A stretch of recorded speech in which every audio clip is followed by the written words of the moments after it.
I am where Simon was 2 years ago. My book is launching on Monday, and I'm completely anxious for it all, and Simon has been sharing some of his experiences around doing that. Actually, I've been a serial chief learning officer for quite a number of companies, like chief for Philips, for Cognizant lately, and some other companies. And what I found actually, and that's my first thing, and we're all people in learning, I think, no? Who is not in learning here in the room? So I don't think anybody. There's one person I see here. We all have people we're all serving people in our teams. And what I've noticed in observing many of our colleagues, some people are just people that we don't need to serve. They're learning all the time. They're always ahead of the game. They'd love to join our programs because they're naturally interested in it, but actually they don't need it. And I ended up calling them A players. And then you have B players. B players are people that want to learn, want to grow, but they miss something. They need a manager, or they need a marketing campaign, or they need something to get going. And I started thinking to myself, what are these A players, and what constitutes, and what is the magic behind this? And is this something that is arriving from birth, or is that something that can be trained? And I've started kind of reflecting and thinking and looking at the research around what constitutes such an A player, and I found a number of things. First of all, A players are what I call confidently humble. They have a continuous humility around them. They're going deep into specialization, but they're also learning broadly. They're also productively curious. They're not only coming up with ideas, but they're also first in line to help solve the ideas that they have, or do something with the ideas they have. And also thinking a little bit further, what are these A players? And then I realized actually A players is a state, is something that people don't have all the time. When people get into companies, especially grown-up companies, what is happening, companies are trying very hard to make you a B player. So companies spend all this energy and all these resourcing dollars or euros on recruiting the best of the best, and then we're pushing people into conformity. And also, while managers are saying that they want to have the best of the best, actually very often, or some of the managers actually prefer B players, people that listen and not people that challenge, you know? And so that's what was my journey, and I left basically my cushy job as a chief learning officer. I set up the Global Curiosity Institute about 2 years ago.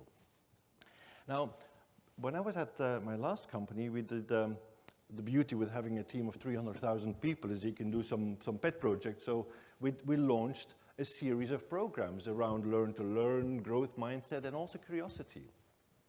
And we trained 15,000 people. We started as a small project with 15,000 people in a 45-minute short online session around the power of curiosity, talking about neuroscience, how the brain can change, neuroplasticity and that stuff, giving them some reflection opportunities and also some strategies to do something. What we suggested with the individual contributors is share it with somebody else. At home, in your team, doesn't matter, but share what you've learned with somebody else. And for the managers, please try to replicate it into your team, or tell them what you've learned and what you're planning to do with it. And then 3 months later, we checked in with those people, and we asked the question, does something resonate, yes or no? And you can see here about the huge majority of people, they were actually waiting for this. They're saying the seed that you've planted, and we might have lost it a little bit, our curiosity, but the seed that you've planted actually was resulting in something beautiful. And then beauty that our research team, our analytics team, they did some extra research 1 year later, and they were comparing the learning hours. Like Simon said, we can debate the validity of learning hours, but we checked their consumption patterns of the learnings that we're having. And they had jumped from 25 hours to 43 hours for those people who were accepting that little seed. So that gave me the proof that you can actually train and you can change, and you can motivate people into curiosity if you're intentional about this. I think we all know this Sir Ken Robinson, and he was actually making the case that schools kill curiosity. And I've been trying to get my head around and asking the questions, organizations kill curiosity. You have startups, and I think startups are very good in exploration, maybe not so good in the scalability of things, but by the time startups become scale-ups and become grown-ups, very often the exploration mindset is leaving the building. And then you need intentional effort, like for instance what is happening at Novartis, saying, hey guys and girls, time out, we have to start refocusing on the skill that we might have lost.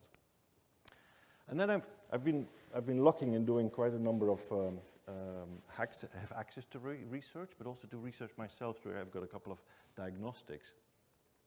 And this is what I found. Also, these A players often are the minority in organizations. 24% of people in our organizations feel regularly curious at work.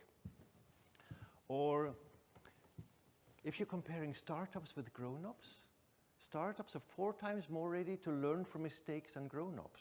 So that means that grown-ups are not really learning from mistakes as much as they could.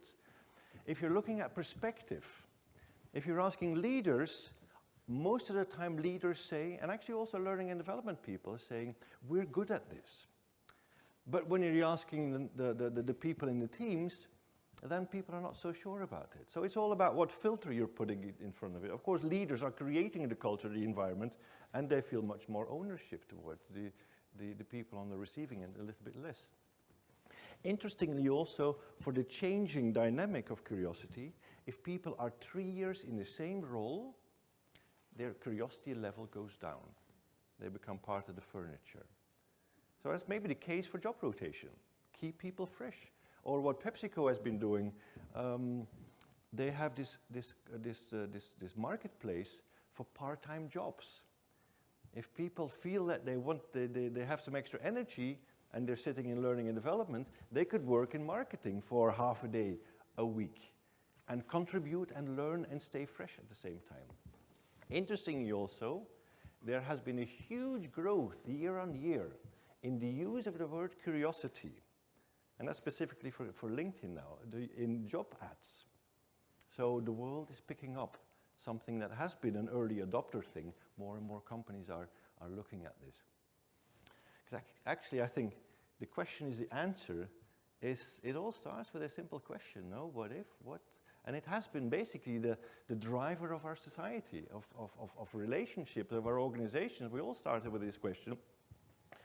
And the interesting thing with this question is often it starts at the early stages of something. When we start a new project, or we start a new relationship, or we start a new job. You joined last October, I think, no? That's where the curiosity is happening, in the early stages of things. And by the time we become used to the environment, we stop asking questions, and we stop being curious. The only area which you refer to, motivation, if people are intrinsically motivated, it doesn't go down curiosity. It grows all the time because people realize that they don't know what they don't know and they keep on going. That's why it's so important for us as learning and development people, I think, to drive intrinsic curiosity and to shy away from the compliance type of stuff. Because compliance never gets innovation and excitement. It's the curiosity that gets it. Maybe also a thing on the questioning. There's some research done in the UK about how many questions kids ask. Here in the UK specifically, well, I think it's pretty global. What do you think? The number of questions a young child asks on a daily basis? Over 100. Over 100? 4,000. 4,000? Well, actually, people on average only use about 400 words on a day, different words at least. It's 73. And then by the time kids get into adolescence, their questions are in single digits, depending on what tribe they're part of. Because in some parts of society, it's cool to ask questions, and families. In some families and parts of society, it's not cool. And then by the time we get into corporate world, we ask functional questions. What do I do to stay out of trouble? What do I do to fit in? What do I do to please my boss? And then also a question, I think, what questions our management is asking is very important. Is our management, if we're sitting with our CEO, are we feeling uplifted because he or she is interested in us? Or are we feeling checked on? Is this manager asking questions, kind of the difference between listening to fix or listening to learn? So it's an interesting dynamic, I think. Curiosity, also very interesting, has attraction and distraction. Until the 1950s, roughly, curiosity was a bad thing. Curiosity was something for nosy kids, was linked to gossip. In the Polish language, anybody from Poland here?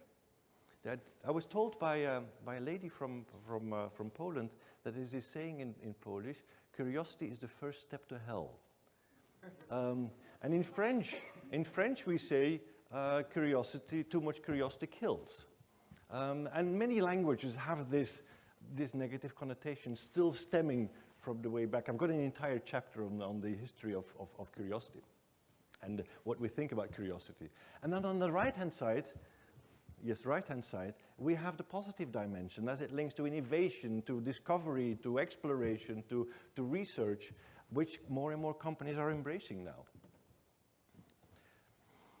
When I said that curious people, these A players, not only want to have a good idea, but also want to implement it, it's the first one. I asked often people, what does a curious professional look like? And that's a curious is more likely to, and they have a choice about 14 different answers. And this is bringing an idea to life at work is the most important thing. So curiosity is not just having ideas, it's having ideas and then do something with it. Curiosity for me is growth mindset in action. It's an action verb. And curious people just do something with it. It's not about speaking languages or having friends or having talents, but it's about having ideas. And that's how are we kind of playing with that as learning and development as organizations, probably the question. Now, when we're talking about individual curiosity, I'm using 3 different applications of curiosity. First of all, which is cognitive curiosity, which is a typical definition of curiosity, interest in stuff, in nature, in it. I've added 2 dimensions. One is empathic curiosity, interested in the other, and self-reflective curiosity, interest in myself, my beliefs, my purpose. It's probably the most difficult one, because we have 2 eyes to watch the world.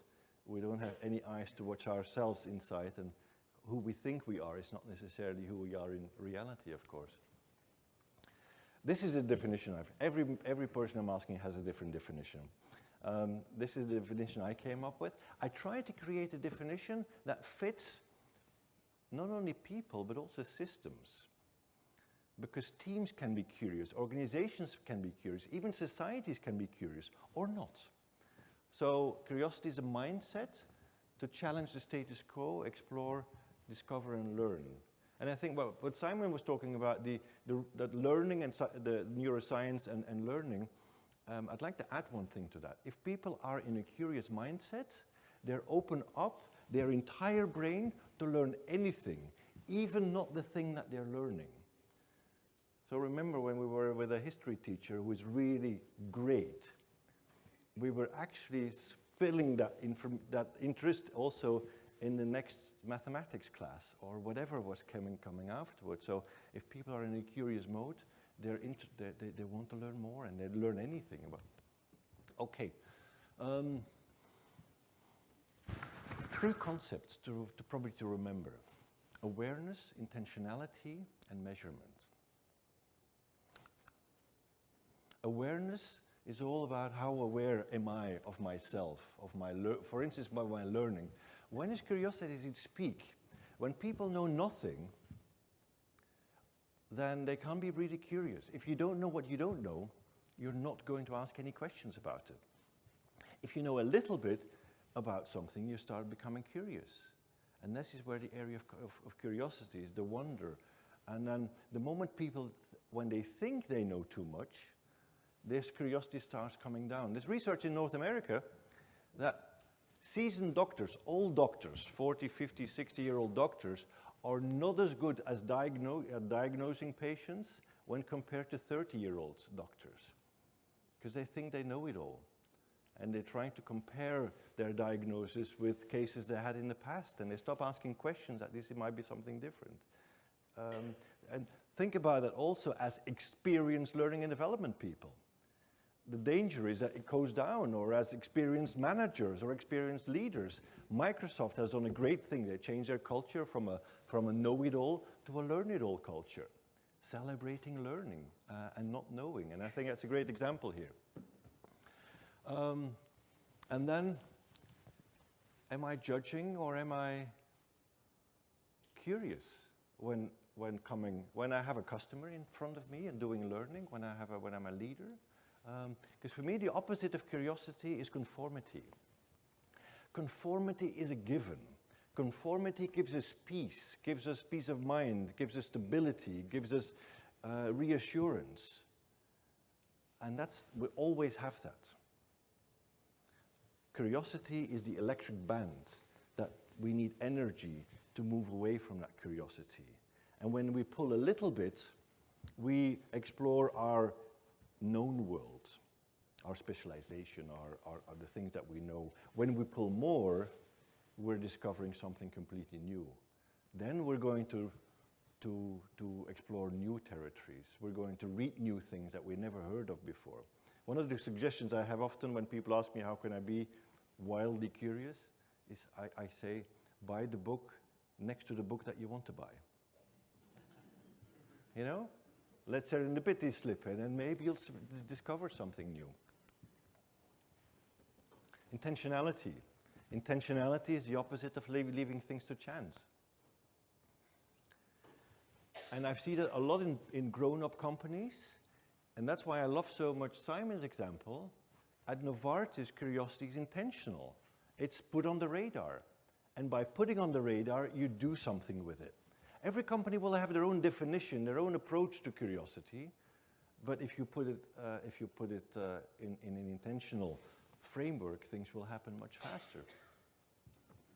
And intentionality at the empathic level I think is beautiful when you don't like somebody, is to actually try to get to know the person, because you're looking to that person from your filter, and maybe being curious. How many problems in society could we solve, I think, no? If we're all a bit more curious about each other. And then if you're a leader, try to be aware, intentional, and measure double. For instance, reverse feedback. I found in my research, in my questionnaires, that for the first-line managers, about 23% is asking for reverse feedback. So 77% don't. They're not asking, how am I doing, their employee. Middle managers, it moves up to roughly 46%. So you would say there's a bit more mature people. And then for senior leaders, how much do you think it is? 0. Which company are you? It's slightly higher. What do you think? 5%. It's actually 6%. You're close. Of senior leaders asking. In grown-up companies, I'm talking about. Startups, different ballgame. I don't have enough startups yet in my data set. And then measurement. And one way of measuring is like what Simon did. Another way of measuring at an individual level, I designed a diagnostic. It's available in 8 languages, where people are doing a 10-minute analysis online, and they get their own report around what is my cognitive curiosity, what is my empathic, and what is my self-reflective curiosity. And that primes people to do something about it. And I also have an organizational diagnostic, and it's very interestingly that actually every company has something great to show for when they're thinking carefully about curiosity. We've all been startups. We all have great dimensions that we're doing, whether it's in learning or it's in recruitment or something, but we're creating limiting barriers for ourselves. For instance, internal processes and practices. If we promote people, do we promote them because they're conformists, or do we promote them because of their curiosity? In many organizations, I'm doing often cases, in many organizations they say we actually promote for conformity. We should promote for curiosity, but we don't really do it. or innovation mindset, exceptions of failures, culture of openness, those type of things. Okay, and that's a book coming out on Monday. Buy 2 books, The Curiosity Advantage and mine, and I'd love to have your feedback. Shall we get into some questions?